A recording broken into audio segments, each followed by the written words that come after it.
السلام علیکم، کیا حال ہے سب کا؟ آج ایک نئے ٹاپک کے ساتھ، امید ہے آپ کو پسند آئے گا۔ ٹیکساس کی ایک جیل میں 37 سالہ کارلا فے ٹکر کو موت کا انجیکشن لگایا گیا۔ ڈیتھ بیڈ پر لیٹے اس نے ہنس کے آنکھیں بند کر لیں۔ ڈاکٹر نے نبض دیکھی اور موت کا اعلان کر دیا اور کہا، ایسی پرسکون موت میں نے پہلے کبھی نہیں دیکھی۔ کارلا دھندا کرنے والی عورت تھی۔ بچپن ہی سے وہ اپنی ماں کے ساتھ آتی جاتی اور نشے پر لگ گئی، پھر آہستہ آہستہ ماں کے نقش قدم پر چلنے لگ پڑی۔ 10 سال بعد اسے خیال آیا کہ اسے اس دھندے کو چھوڑ کے کچھ اور کرنا چاہیے۔ اس نے اپنے بوائے فرینڈ کے ساتھ گاڑی چھیننے کی اسکیم بنائی۔ موقع واردات پر مزاحمت ہوئی اور کارلا اور اس کے بوائے فرینڈ نے امریکی جوڑے کو گھبرا کر قتل کر دیا۔ کچھ دنوں بعد دونوں پکڑے گئے اور عدالت نے سزائے موت سنا دی۔ پھر اپیلوں کے چکروں میں کافی عرصہ گزرتا گیا اور اس دوران جیل کے عملے نے دیکھا کہ کارلا، جو کہ شرابی اور بد زبان عورت تھی، اس نے اچانک سب کچھ چھوڑ کر بائبل کی اسٹڈی شروع کر دی۔ اس کی زبان صاف ہو گئی اور اخلاق بہت اچھا ہو گیا۔ وہ اکثر اپنے سیل میں بائبل پڑھتی رہتی، ملنا جلنا اور بات چیت ختم کر دی۔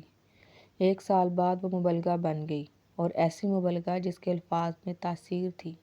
اس نے جیل میں ہی تبلیغ شروع کر دی، عبادت و ریاضت کو اپنا معمول قرار دے دیا، اور جیل میں کئی لوگوں کی زندگیاں ہی بدل دیں۔ وہ لوگ جو اسے قاتلہ اور سنگ دل کہتے تھے، وہ اس کے پیچھے چلنے لگے، اور جیل میں ایک روحانی انقلاب آ گیا۔ اس بات کی خبر جب میڈیا کو پہنچی تو وہ جیل پر ٹوٹ پڑے۔ پھر ہر اخبار میں کارلا کی ہیڈ لائن لگی، ہر شخص نے اس کی فوٹو اٹھائی اور اسے معاف کرنے کے لیے مظاہرے ہونے لگے۔ حقوق انسانی کی تنظیموں نے امریکہ میں کارلا بچاؤ تحریک شروع کر دی، اور احتجاج یہاں تک بڑھا کہ زندگی میں پہلی بار پوپ جان پال نے عدالت کو سزا معافی کی باقاعدہ درخواست دے دی، لیکن عدالت نے ٹھکرا دی۔ سزائے موت سے 15 دن قبل کنگ لیری نے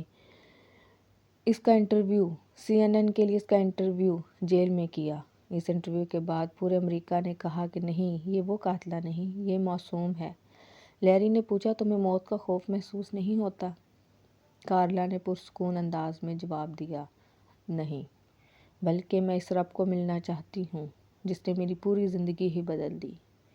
امریکی شہریوں نے متفرقہ رحم کی appeal Texas board of pardon and payroll کے سامنے پیش کی۔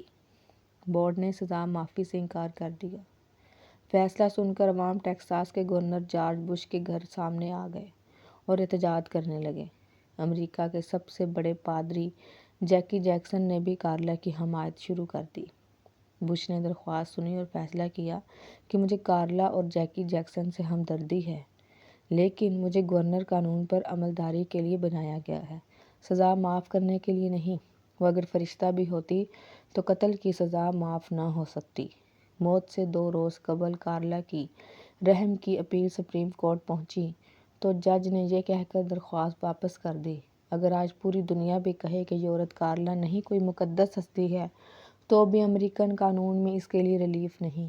جس عورت نے قتل کرتے ہوئے 2 انسانوں کو رعایت نہیں دی، اسے دنیا کا کوئی قانون رعایت نہیں دے سکتا۔